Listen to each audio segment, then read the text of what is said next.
जब जोबड़ में कॉलेज नहीं होता था, अलीराजपुर में कॉलेज नहीं होता था, उस समय हमने रतलाम से और झाबुआ से प्राइवेट बीए पास किया है। नौकरी करते हुए भी हमने पढ़ाई को जारी रखी है। 13 की मेरी सर्विस थी, परंतु मेरे दिमाग में समाज सेवा का जुनून था। और मैं आपको बता देना चाहता हूं कि 1983 में मात्र एक पंच बनने के लिए 1 जून 83 को मैंने अपनी नौकरी से त्यागपत्र दे दिया। कोई दे सकता है क्या? बताओ। ये मैंने दिया। और मैं 5 जून 1983 को सेजावाड़ा ग्राम पंचायत का मात्र पंच बना हूं। और तब से मैंने राजनीतिक जीवन शुरू किया, समाज सेवा का काम किया है मित्रों। और इस 40-43 साल की राजनीति में मैं पंच बना, जनपद का सदस्य बना, जिला पंचायत का सदस्य बना, जनपद का अध्यक्ष बना, विधायक 2 बार बना और लगातार जनता की सेवा और हमारे आदिवासी भाई की सेवा करता हूं। मैं कभी दिखावा नहीं करता हूं। और ये बात सत्य है कि जो काम कहता हूं वो मैं करता हूं, चाहे इसके लिए कुछ भी करना पड़े। और इसी का मैं उदाहरण देता हूं। आज हमारे डाबड़ी सालखेड़ा इंजन कदवाल के हमारे युवा बैठे हैं। मैं आपको बात बताना चाहता हूं 2003 की, जब मैं विधायक की मुझे टिकट भारतीय जनता पार्टी ने दी और मैं चुनाव लड़ने के लिए गया। उस वक्त भारतीय जनता पार्टी की स्थिति ये थी कि कोई वोट देने को तैयार नहीं था, कोई भारतीय जनता पार्टी का झंडा उठाने को तैयार नहीं था, कोई पर्चा लेने को तैयार नहीं था। और उस परिस्थिति में हमारे कार्यकर्ताओं के साथ में हम चुनाव प्रचार करते थे। और तब मैं डाबड़ी गया, सालखेड़ा गया, इंदौर गया और वहां पर एक हमारे किसानों की बैठक रखी। और उस बैठक में किसान लोग कहते थे कि हम आपको वोट देंगे। हमने कहा एक बार वोट कर देख के देखो आप। और हमने कहा कि आप वोट दो और फिर बात करेंगे अपन। तब हमारे भेड़िया बाबा डावर सालखेड़ा के, उन्होंने कहा, वो बुजुर्ग थे, तब उन्होंने कहा कि हम तो कहीं नहीं जानते, हमारे यहाँ ट्यूबवेल बहुत ज्यादा हैं। और उन्होंने शाम के वक्त तलावड़ी की लाइट बताई। तलावड़ी में ग्रिड था, कांग्रेस की सरकार थी। झाबुआ जिले का डाबड़ी सालखेड़ा इंदौर कदवाल गांव था, लेकिन प्रताप सिंह बघेल जी मंत्री थे और उन्होंने तलावड़ी में ग्रिड बनाया था। तब मुझे कहा गया कि हम आपको वोट देंगे, लेकिन तलावड़ी जैसा ग्रिड हमारे डाबड़ी में बनना चाहिए। वो चैलेंज मैंने स्वीकार किया, मुझे वोट दिया गया, भरपूर पेटियां भर दी गई। मैं विजय हासिल किया। 11,000 से विषम परिस्थिति में मैं 11,250 से आप लोगों के कारण जीता। मेरा एक ही वो था लक्ष्य कि डाबड़ी में ग्रिड बनना चाहिए। मित्रों, मैं उमा जी को कहा, हमारी तत्कालीन मुख्यमंत्री जी थी, मैंने कहा मुझे डाबड़ी में ग्रिड बनाना है। तब आर्थिक स्थिति मध्य प्रदेश सरकार की बहुत ज्यादा खराब थी। उन्होंने कहा पैसा नहीं है। इसके बाद 1 साल बाद बाबूलाल गौर जी आए, उन्होंने कहा पैसा नहीं है। अब मेरे को दिमाग खराब हो गया। मैंने 2 साल की विधायक निधि से डाबड़ी का ग्रिड बनाया। मैंने डंके की चोट कह रहा हूं, आज भी वो डाबड़ी का ग्रिड अच्छी तरह चल रहा है और हमारे किसानों को भरपूर लाइट मिल रही है। मैं आपको बताना चाहता हूं, मैं विधायक था, ग्रिड का बहुत बड़ा ट्रांसफार्मर जल गया था। तब मैं भोपाल था और मुझे मालूम पड़ा कि ग्रिड बदलने के लिए हमारे कांग्रेस के नेता चंदा वसूली कर रहे थे। डाबड़ी के एक स्कूल में सभी किसानों को इकट्ठा किया, जन सहयोग की राशि इकट्ठी कर रहे थे। भोपाल में मैं था, मुझे एक आदमी ने फोन लगाया कि इस प्रकार ये पैसा इकट्ठा कर रहे हैं जनसहयोग के लिए, ग्रिट लगाने के लिए। मैं वहीं से आया और मैंने कहा कोई आवश्यकता नहीं है, और हम ये ग्रिट लगा ट्रांसफार्मर लगाएंगे, बड़ा ट्रांसफार्मर 232 केवी का सरकार की ओर से लगाएंगे। और सरकार की ओर से लगाया और आज तक वो चल रहा है। 20 साल 15 साल हो गए। तो निश्चित रूप से यदि आदमी लक्ष्य बना ले तो निश्चित रूप से सब काम हो सकते हैं मित्रों। आज हमारे डाबड़ी सालखेड़ा के लोग बहुत सारे बैठे हैं। जब वो 2003 में रोड कैसा था बताओ मेरे को, और आज सीमेंट कंक्रीट यदि किया है तो वो मैंने किया है, ये बात तो कोई दो राय नहीं है। और मैं झूठे वादे नहीं करता हूं, जो कहता हूं वो करता हूं। और मैंने 2 बार मैं विधायक बना और लगातार क्षेत्र के विकास की बात मैंने कही मित्रों, लगातार क्षेत्र के विकास की बात मैंने की है। चाहे लाइट हो, चाहे बिजली हो, चाहे सड़क हो, सब काम, और यहां तक कि व्यक्तिगत काम भी करने का मैंने काम। 40 साल की राजनीति में एक आदमी भी नहीं ये कह सकता है कि दादा ने किसी काम का एक नया पैसा भी लिया। हम सभा में डंके की चोट बोलते हैं कि एक खड़ा हो जाए कोई, हम कभी यूं नहीं करते। परमात्मा का दिया बहुत, दाल रोटी खाना है, यूं तो घर भर दो तो भी कम पड़ता है। हमारा उद्देश्य है समाज सेवा, और मैं चाहता हूं कि हमारा क्षेत्र, संपूर्ण क्षेत्र विकसित हो, सड़कें हो, लाइट हो, पानी हो, सब काम होना चाहिए। और इसीलिए अब के उपचुनाव हुआ, हमारी कलावती बहन कांग्रेस की चली गई, उपचुनाव हुआ, मुझे टिकट दिया गया था, लेकिन इन मौके पे ज्योतिराज सिंधिया जी ने मेरा टिकट कटा के हमारी बहन सुलोचना रावत को दिया। तब भी मैंने कहा कि चिंता मत करो, हम जिता के भेजेंगे। और हमने भावरा से 8,500 की लीड दिला के हमने बहन को भोपाल भेजा। इसके बाद मेन चुनाव हुए, अभी चल रहे हैं, मैंने भी टिकट मांगी, सारे सर्वे हुए, लेकिन इस बार भी राजा साहब ने हमारे विशाल रावत जी को टिकट दी। मैं घर बैठा था, हमारे सभी दूर के लोग आए, हमारे कार्यकर्ता आए, हमारे सरपंच भाई आए, उन्होंने कहा आपको चुनाव लड़ना है निर्दलीय।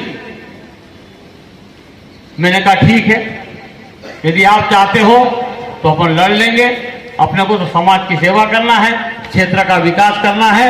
और इस प्रकार मैं तैयार हो गया। और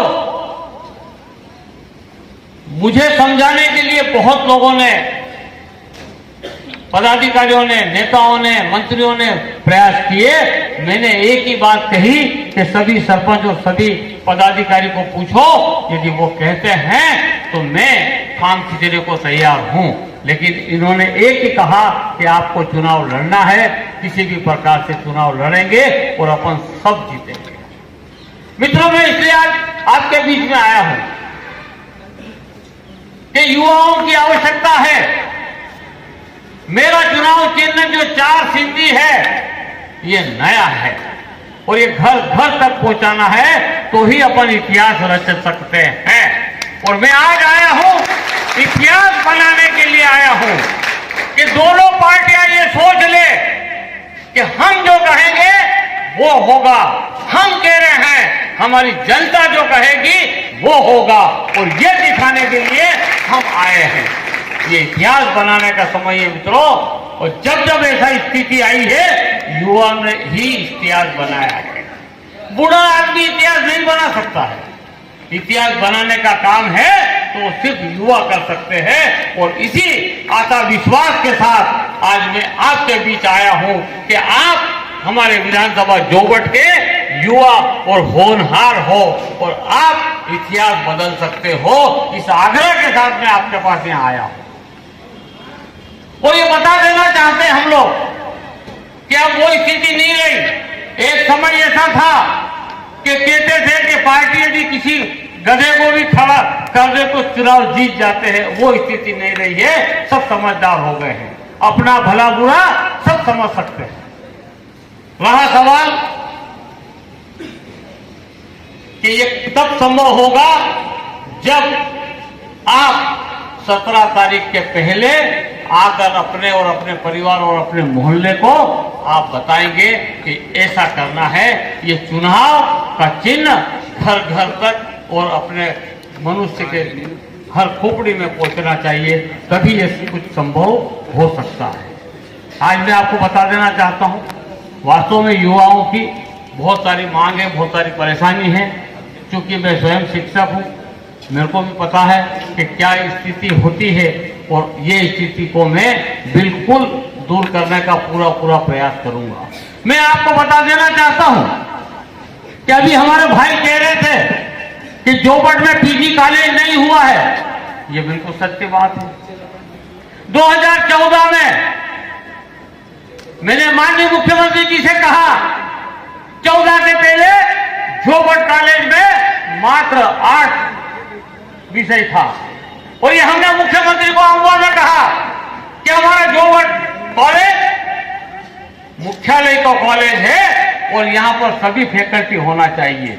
और मैं कहते हुए गर्व है कि हमने जोबट के अंदर साइंस फैकल्टी भी चालू कर दी, इसमें कोई गमत नहीं है। इसके अलावा मैं कहना चाहता हूं कि जब मैं देखता था हमारे चंद्रशेखर आजाद नगर की बेटियां, हमारे बेटे जब कॉलेज पढ़ने के लिए अलीराजपुर, जोबट और झाबुआ जाते थे तो हमारे बेटे तो बस में चढ़ जाते थे, लेकिन हमारी बेटियों को बहुत तकलीफ आती थी और बेटियां आगे नहीं पढ़ सकती थी। तो जब हमारे मुख्यमंत्री आदरणीय शिवराज सिंह चौहान जी चंद्रशेखर आजाद जी के कार्यक्रम में जब भी आते हैं, मैं एक ही बात रखता था कि हमारे यहाँ पर कॉलेज होना चाहिए ताकि हमारे बेटे बेटी भी पढ़कर अपना भविष्य बना सके। और मुझे कहते हुए गर्व है कि 23 जुलाई को आदरणीय मुख्यमंत्री जी ने भाभरा का कॉलेज की घोषणा की और सारी फैकल्टी के साथ की और 1 अगस्त मात्र 7 दिन के अंदर हमारा भाभरा का कॉलेज 1 अगस्त को शुरू हो गया। बताओ आप, ये काम कौन कर सकता है? जिसमें जज्बा है तो वही कर सकता है। और जज्बा कौन देता है? आप लोग देते हो, वोट के माध्यम से देते हो, तभी ये काम हो सकता है। और मैं वादा करता हूं कि 2 वादे करूंगा, ज्यादा वादे मैं अभी नहीं कर पाऊंगा, 3 वादे करूंगा। अब 3 वादे में पहला वादा, कोई हमारा बेटा आया था, उसने कहा कि लाइब्रेरी होना चाहिए। तो निश्चित रूप से हर हायर सेकेंडरी स्तर पर और हर कॉलेज पे यदि मैं जीतता हूं तो लाइब्रेरी की स्थापना की जाएगी। एक ये मैं कर सकता हूं। इसके अलावा एक हमारे भाई शंकर गुथरिया ने कहा, उनको तकलीफ आई आंबो से दाहोद जाने में, मैं क्षमा चाहता हूं, वो मेरे गांव का रोड है और उसमें तकलीफ आई है। शंकर गुथरिया ही नहीं, सभी क्षेत्र के वासियों को तकलीफ आई होगी, धक्के लगे होंगे। हमारा सपना था कि धक्के विहीन रोड बने और इसके लिए बताना चाहता हूं, मैं शंकर गुथरिया जी को बताना चाहता हूं कि ये जो रोड है ये 4 लेन में चला गया है, ये नेशनल हाईवे बन रहा है और 56 नंबर का नेशनल हाईवे बन रहा है। कभी आप इस रोड से जाओगे तो वहां बोर्ड लगे हुए हैं कि नेशनल हाईवे क्रमांक 56। और मैं आपको बताना चाहता हूं कि यदि मैं विधायक बन गया तो निश्चित रूप से 1 साल के अंदर आपका पेट का पानी नीले सा रोड बना के दूंगा, ये वादा कर रहा हूं। मित्रों, मैं आपको बताना चाहता हूं कि भाभरा में स्टेट बैंक नहीं है और मुझे बताते हुए हर्ष हो रहा है। हमारे देश के प्रधानमंत्री 9 अगस्त 1918 में आए थे भाभरा के अंदर और तब मैंने एक आवेदन दिया था, मैं विधायक था, मैंने कहा यहां पर स्टेट बैंक होना चाहिए। और आज सारी औपचारिकता पूर्ण हो चुकी है और दिसंबर में ये आचार संहिता समाप्त होने के बाद भाभरा में एक जोरदार स्टेट बैंक खुलेगा ताकि आपको कोई तकलीफ का काम नहीं पड़े। इसके अलावा हमारे शंकर जी ने बताया कि चुनाव जीतने के बाद 15 दिन के अंदर इसी प्रकार की एक सभा इसी शुभ कार्य गार्डन में रखेंगे ताकि आपकी सारी समस्या को सूचीबद्ध करेंगे। आज लिखा हुआ नहीं है, आज अलग अलग लोगों ने बताया है। इतना याद रखने की क्षमता आजकल कहां है डालडा के समय में यार। इसलिए मैं आपको बता रहा हूं कि चुनाव जीतने के बाद हमारे शंकर जी ने 15 दिन का कहा, पर मैं 15 दिन की बात नहीं करता हूं। शपथ लेने के बाद जरूर भोपाल से सीधा यहाँ आऊंगा और यहीं इसी गार्डन में अपन कार्यक्रम रख के और फिर हम अपने घर जाएंगे। ये वादा मैं कर सकता हूं। अब भोपाल भेजने की जिम्मेदारी आप लोगों की रहेगी। आप लोग 15, 16, 17 के पहले, 17 के पहले जब भी आना चाहे आप घर आइएगा। आपका हमारे रमेश भाई से मिल लेना और वहां पर एक जिस प्रकार से 18 में आपने ट्रैक्टर को दिया था, इस प्रकार आपके समर्थन सिंधी के 4 पेड़ को देंगे तो अपन इतिहास रच देंगे और आने वाले समय में जितना होगा उतना सब काम करेंगे। क्योंकि मैं शिक्षा क्षेत्र से जुड़ा हूं तो निश्चित रूप से शिक्षा क्षेत्र को बहुत आगे बढ़ाने की बात रखता हूं। बहुत बहुत धन्यवाद। जय हिंद, जय भारत।